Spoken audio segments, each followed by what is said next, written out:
downtown Syracuse for the Retro Game Con. Boom shakalaka! Time to check out the Retro Game Con. This is the 10th year of this convention, and I can tell you there was a lot of anticipation here. Really big crowds just waiting to get in.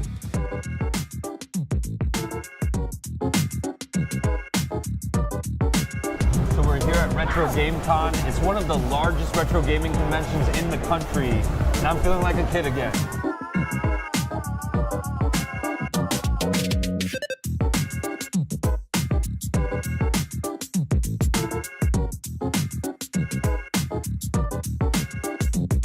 I say retro, you say GameCon. Retro, GameCon. Retro, GameCon. Oh snap, it's like magic when this dude perform. They think it didn't exist, it's like a unicorn. So when I rhyme, yo, they say that dude's Bryce. Turtles, I'm on the soundtrack. You know that, right? Hey everybody, I'm John St. John. You know me as the voice of Duke Nukem. Hail to the king, baby. Here at Retro Game Con in Syracuse, New York. What a great event this is. A lot of wonderful people, a lot of great vendors. I mean, just take a look around at all the vendors. It's fantastic. Guess where we are? We're in Syracuse, New York for, you guessed it, Retro Game Con. The preeminent event of the year is taking over the On Center in downtown Syracuse. It's Retro Game Con 10. And this is Retro Game Con. This is Syracuse, New York. They do a few things at this convention that a lot of conventions don't do. They have it expanding. It seems to get bigger and bigger every time. Free play area, which I'm a little bit jealous of. Retro Game Con is drawing thousands of video game fans to downtown, and this year's event features new guests and musical performances, along with video games you can play for free. I'm back now from Syracuse, and I have to say, that con is pretty underrated. I haven't heard much about it, and it's kind of up there with too many games in terms of vendors and just stuff you can do. You should be here. Retro Game Con, Syracuse, New York. Make a note of it. You'll be sorry if you miss out. Although I wasn't able to secure Three Ninjas Kick Back on the Super Nintendo, I did have a ton of fun. There was a bunch of video games out on the tables, all kinds of awesome artwork. Hello, good Thursday morning. I don't know what day it is. You are tuning in to Good News York. I am Mike Brindisi, and we are joined by our amazing Good News York producer. And, well, what's your title here at Growth Mode Content? The technical?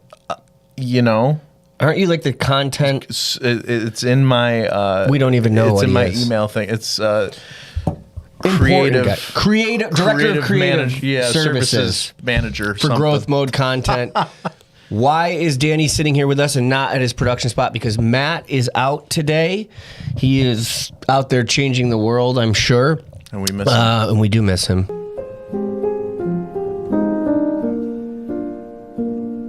It's very weird being here without him. This is his brainchild. But yeah, you're tuning into Good News York. Wanted to have Danny on today because, first of all, who the hell wants to just sit here and watch me alone?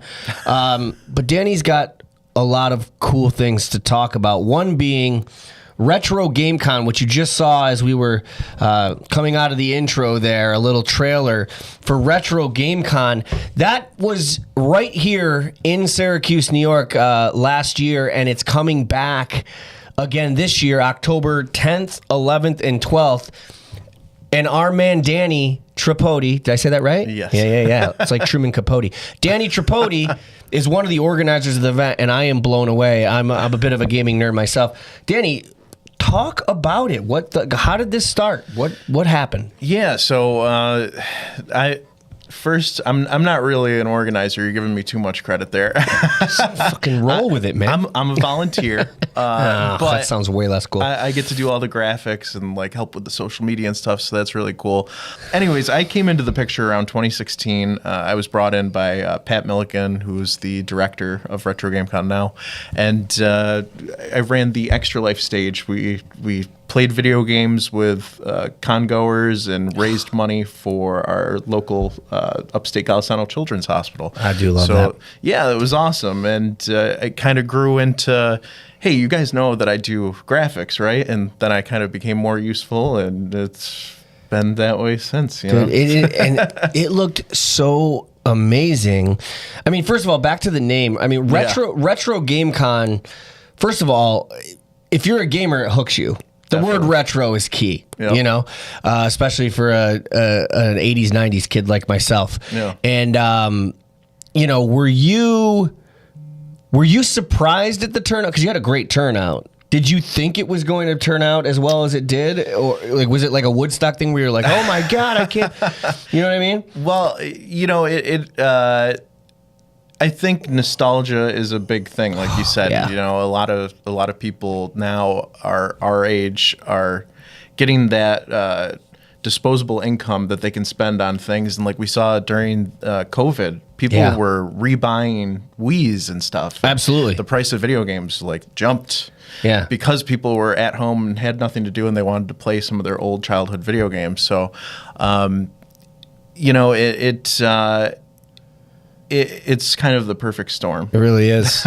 I mean, I do also remember during COVID, I started seeing an uptick in those kind of those thumb drives that you plug into your TV and you can play like 10,000 games from Super Nintendo. Some were kind of, you know, bunk, but you know, some were pretty legit. So Retro Game Con is happening again. This is what the 14th or the second one in Syracuse? No, so this will be our 13th year doing it in Syracuse. Yep. I'm acting like it's a brand new thing. I just found out about it. And it's at the On Center. Yep. October 10th, 11th, and 12th. So I've never been. I saw the trailer. I walk in. What can you give me? Like what kind of things can I expect? What kind of things go on? Oh, there's tons of vendors. We have over 100 local vendors that sell video games, art, different video game accessories. But you also have some pretty A-list celebrity video game stars coming. One we can't talk about, but I will tell you this. For you, I will say it. It would blow your mind if this person, which is almost confirmed, does confirm for this event. We're talking top of the heap. But anyway, tell us who else is coming. I'm really excited. Yeah. So we have Tim Downey, who is he is Gal in the Baldur's Gate 3 games. I don't know if you're familiar with that. It's I'm not, but based game that was Game of the Year last year. And we also have Ellen McLean is our current headliner. She is the voice of the evil robot GLaDOS in Portal and Portal 2. She also sings the songs at the end. She's a trained opera singer, so she sings You think she'll live. sing? She's gonna sing, I hope right? she does. I'm a huge fan of Portal, so I'm really looking forward to meeting her. You can always ask her. She's such a talented woman. I mean, I would expect that if she's going to this, she's gonna realize like, all right, people are going to want to need to pull out. You know what I mean? It's like going to see Journey, and you're like, what? You're not gonna play Forever Yours or whatever the hell the name of the song is? See, I don't even know the name of the song. Faithfully. Yeah. I don't know why I chose Journey of all this, but that is so exciting. Do they do panels as well, like a Q&A type deal? So we have a ton of great volunteers that put on panels, and we'll usually send out a survey after or right around April when our tickets go on sale. We'll send out a survey to get folks that want to run panels. And you know, last year because of Baldur's Gate, we had D&D game masters set up and running D&D campaigns on the fly. It was really cool, dude. You know what I want to do?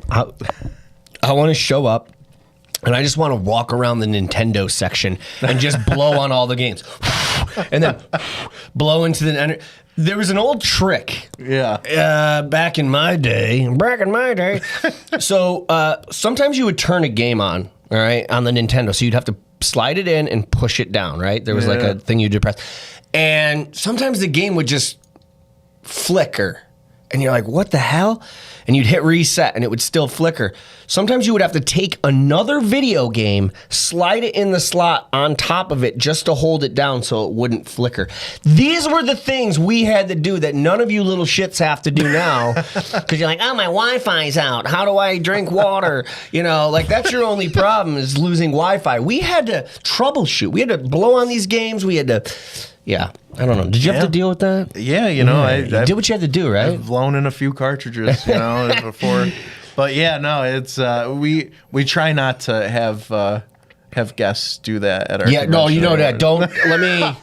I was joking. I'm not going to do that, and please don't do that. We're going to tape them down just in case. Do you have to have security for that kind? I mean, I think by law you have to have security for a public event anyway. But is there a possibility of like people getting mad at each other or ruining the games? You know, there hasn't been any issues, thankfully. Knock on wood. You know, gamers are pretty chill. You know, which is great. And you know, our volunteer free play staff are great. They usually hang out because a lot of the free play stuff, the TVs and stuff that you saw in the trailer, that's stuff that it's people's personal things. You know, we have a guy, Matt, shout out to him. He'll bring his whole Guitar Hero and Rock Band setup. Sick. And it's awesome. But you know, everybody looks out for each other's stuff and make sure that nobody's doing anything suspicious. There's a sector of people I feel got the short end of the stick in the gaming world with all the technology, and that is the people that you used to call if you had the money, like you're playing Zelda and you can't figure it out, and you would call these lines, the Nintendo tip hotline, and this was before the Genie, which and then the internet just kind of got those all poor those guys out. I was watching something recently where they showed, I forget why the hell I was watching, but they showed a clip of like the old school guy that would like literally sitting there playing Zelda, and he'd be like, while he was on the phone. Yeah, you want to grab the sword, and then I feel bad that I'm sure those guys are doing fine now. They've evolved, but that's what you used to have to do. Yeah. Those are the guys. I mean, those were heroes. When you had a group of 4 or 5 of you, and you're like, I don't know what to do. Yeah. We'll use my mom's credit card. We'll call the tip line. Are you familiar with Grandma's Boy? The movie? Yeah. A little bit. I mean, I can't tell you apart from it. I don't remember, but I saw it. Yeah. That movie made me want to work in video games. Oh, so this was kind of my way into like seeing the tip line and stuff. It's like, man, that's awesome. It sucks. was a dream the internet job. exists. I know. It's like it's probably one of the only things I can think of where I'm like, I really wish the internet didn't come along for that. Right. Like that was just a special thing. I could go on about games. Dude, that looks so phenomenal. Growing up, I struggle because I don't want to call myself a gamer or a gaming nerd out of respect for the true gamers and gaming nerds. But I also don't want to sell myself short. I still play, I'm a PlayStation 5 guy now. Call of Duty, the sports games. But I do like different games. Like, are you familiar with? What's the one I play there? Very story driven. The girl's name is something Life. No. I'm blanking out. Is it Life is Strange? That's it. The Life is Strange series. Okay. I'm very much into. I'm also very into. When I was growing up, choose your own adventure books were huge, and you're much younger than me, but I remember being in 4th grade and I had a choose your own adventure book. It was amazing. It was like a UFO landed, and if you want to get on the spaceship, turn to page 89. If you don't, turn to page 46. But then you would check what would have happened anyway. So I love that. I think that's why I love the element of those Life is Strange games and the Telltale games like the Walking Dead series. Yep. I'm very into choosing how there's different outcomes. Detroit Become Human is one of the most masterful games I've ever played. So yeah, all that to say, I game. I was gonna say, it sounds like you're a gamer. I do, but then I see these events and I'm like, dude, these guys are. I mean, this is the real deal. So I grew up on. I was first introduced to Nintendo, and then it was Super Nintendo, and and I played Sega with my friends had Sega and all that stuff, and then I switched over to PlayStation, and I've had everyone ever since. When you were growing up, what was your first introduction to video games, and what were you into? Oh man, so I was a big Nintendo guy. Hell yeah! Which I got a Game Boy when I was 2. My aunt bought it for me, and my dad was like, "Why the hell are you buying this 2-year-old a Game Boy?" But I loved it, dude. That's what I started on. Super into Tetris. Tetris. I had Super Mario World or Land. Yeah. Super Mario Land, and I was addicted to that thing. So they ended up my parents got me an SNES, and then it was pretty much Nintendo all the way up. I've had like the 360 and PlayStation consoles. Like right now, I think I have a Switch and a PS5 connected to my TV at all times. But yeah, no, it's nostalgia, you know, and it's something that a lot of people are introducing to their kids. Like we see that now is these fresh faces come into our convention and they don't know what an N64 is, you know. They're trying to wave the controller around like it's motion controls, and then they learn from their parents and they're like, oh no, I used to have this as a kid. Yeah. And then they end up buying some video games that they find at Retro Game Con, and it's kind of an awesome circle that we're making new gamers out of the former. Speaking of which, one thing I've really noticed, and I think it's because since social media has picked up and Twitch and all that, you know, when I was growing up, okay, it was like if you were like, dude, I love video games, and the next thing would always be, oh, so you're a virgin. You know what I mean? Right? Or you're a dork. Yeah. Now, like, you don't talk to women. Now I'm seeing there is a very strong presence of females that are not only playing video games, but are in the gaming world, like have their own Twitch streams, and that's got to be cool to see. And did you get a lot of females turning out for these events? Oh, absolutely, especially for the Baldur's Gate fans. You know, there's a lot of female gamers, and I think there's been a big shift. But even back in the day when video games were first coming out, I mean, Miss Pac-Man was targeted to get women into arcades, and it worked. You know, there are female gamers. I think one of the issues was the games for female gamers weren't to the level that they were producing for the boys, and really everybody just wants to play the same game, you know. I think that's what game developers are learning now, is like there's not really any gender for video games. That's so funny. You know, you're right though. They're probably like, let's just take Pac-Man and slap some lipstick on him. We'll call it Miss Pac-Man. We got to get some women in here. Right. But it's like, no, why don't you make a quality fucking game that women are going to get into like you do for the boys here? Yeah. That's phenomenal. I remember when people ask me, they're like, not like this is something everybody asks all the time, but I've been asked, like, do you remember your favorite Christmas gift? Or like, what's the gift you flipped out? There's probably video somewhere, and if I find it, I'm going to burn it. But I remember, I had humble upbringing. You know, we didn't have a lot of money, and so I wanted a Super Nintendo so bad. And so I opened up all my gifts, and I was happy and grateful. And then my parents and my grandparents, everybody, they pulled the 10 minutes later, like, oh, wait, we forgot. Grab that. Dude, I cried my eyes out. And because it was like, I guess I would explain it as the equivalent now of like getting a brand new house or a car. Like that's what it felt like. Right. And some people might look at that like, geez, dude, why don't you get a grip on your emotions? But you get that, right? Like that feeling. Yeah. You know, it was amazing. And then you want to talk about nostalgia. I'm still in a group chat with we had 5 or 6 of us that were real close in high school. Yeah. And our thing was Friday, Saturday nights, GoldenEye on Nintendo 64. Classic. You're younger, so I didn't know. Slappers only. Yes. You can't use Odd Job because you're short. No odd job, right? Yeah. And, you say what you want, but I mean, those are times that I slapped it on now and it's like, brings a tear to my eye because I'm back doing what I was doing then. Retro Game Con, where is it now? At the On Center, October 10th, 11th, and 12th? Yep. And where do you get tickets?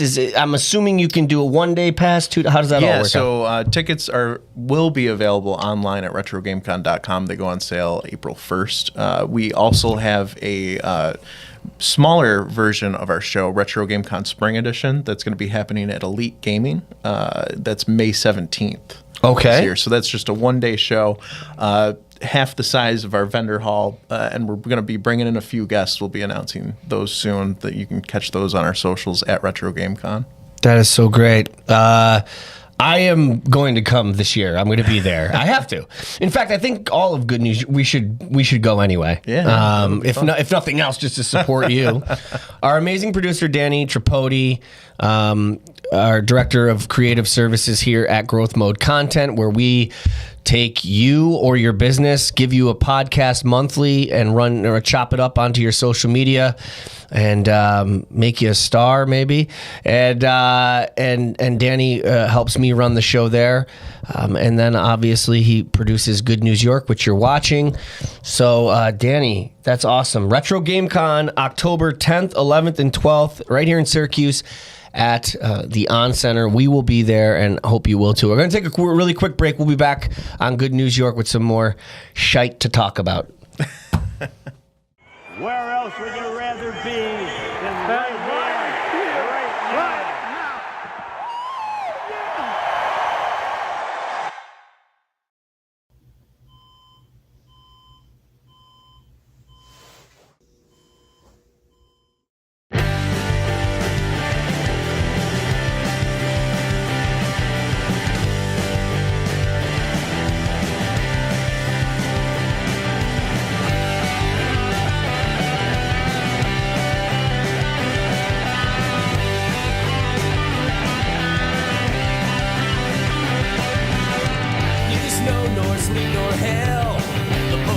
Has got nothing on us. Nothing keeps us from the ones we love. Every game day, hide the tables before Uncle Joe ends up disabled. We don't fear the snow. The snow fears us. Where else would you rather be? Right here, right now. Right here, right now. Where else would you rather be? Right here, right now.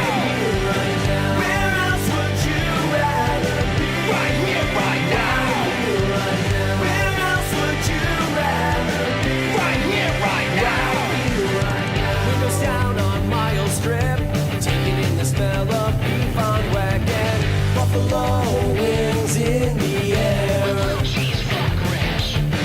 With the rods in the hammered lot, hanging out another bowling ball shot till noon when the real fun begins. Ketchup and mustard. Where else would you rather be? Right here, right now. Right here, right now. Where else would you rather be? Right here, right now. Right here, right now. Where else would you rather be? Right here, right now. Right now. Where else would you rather be? Right here, right now. Right now.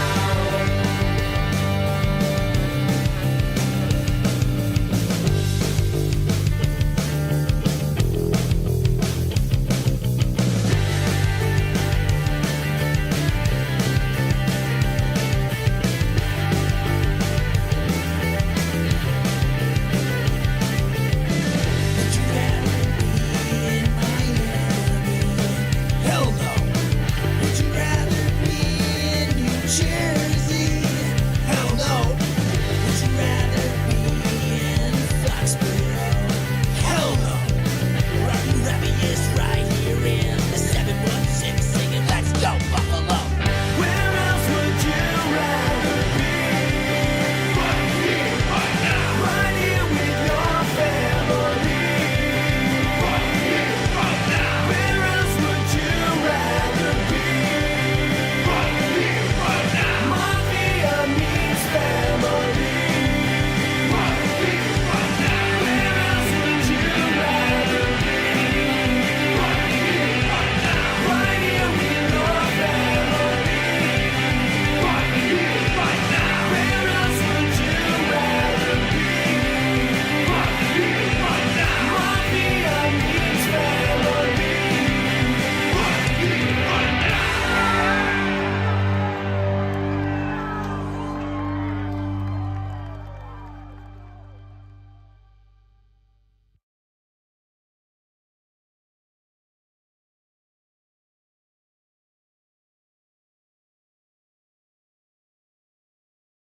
All right, welcome back to Good News York. I'm Mike Brindisi. Sitting in is our amazing producer, Danny Tripodi, and also our director of creative services here at Growth Mode Content. Matt is out today, changing the world, or just, I don't know, eating something. taking his time to get here. Eating some- I don't know. He just didn't He's want to drinking wake up this coffee. morning. He just It's didn't want to. fine. He's just drinking It's all coffee right. in the parking lot. So you're stuck with the two of us. We're talking about Retro GameCon, but as you just saw, now look, I didn't, I told Danny, I'm not here just trying to plug my stuff, but this is Good News York, and it's all about good news in New York. And if you're a sports fan, okay, especially an NFL fan, and you're a Bills fan, you know that the only true New York team are the Buffalo Bills, okay? I know what you're thinking. No, the Giants and the Jets, they play in Jersey because they didn't have enough room to build a stadium in New York. But I don't want to hear it because all that revenue goes to the state of New Jersey, not New York. So it's Good News York. I thought I'd play that video.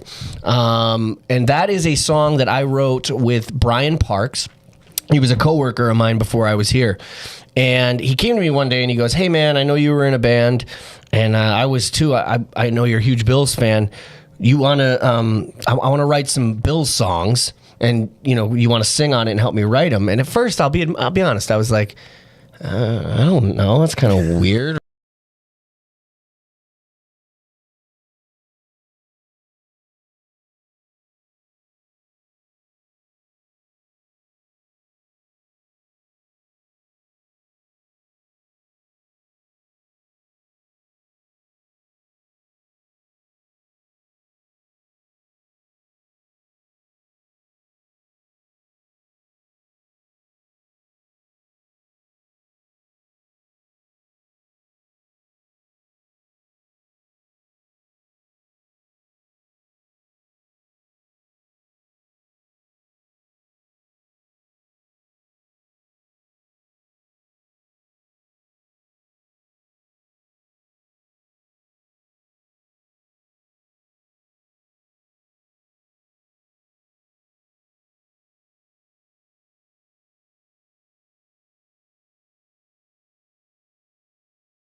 We wrote the song, and then we went to the home opener. Yeah.